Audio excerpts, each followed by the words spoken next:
Okrem súťažných a hlavných programových sekcií ponúka festival aj filmy mimo súťaž.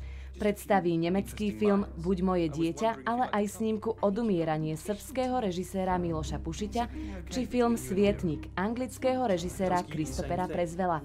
Odohráva sa počas jednej noci a v priestore jedného bytu a má byť poctou Alfredovi Hitchcockovi. Svietnik pripomína filmy z 50. rokov 20. storočia.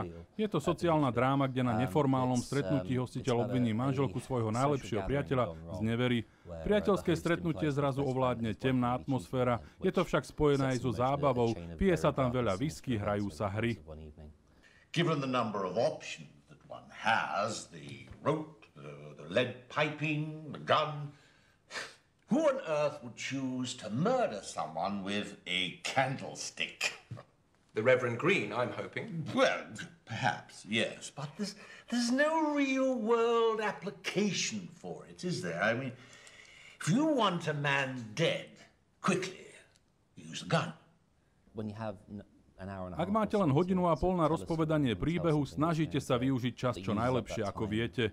Vždy sa musíte snažiť udržať pozornosť diváka, ale aj svojho tímu, aby presne vedeli, o čo ide. Takže si naozaj myslím, že podanie príbehu je najdôležitejšia súčasť filmariny. Všetko ostatné, čo sa deje na placi, je práca produkcie. Ale ak sa jedna časť pokazí, nebude fungovať nič.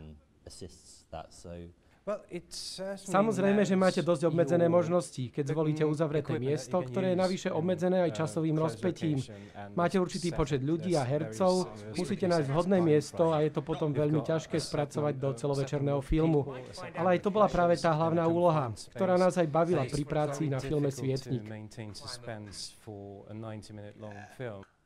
It need only be present at the scene. Then all you would need is that moment of rage to summon the strength. Raise it up and... bang! One blow to the back of the head and it is done.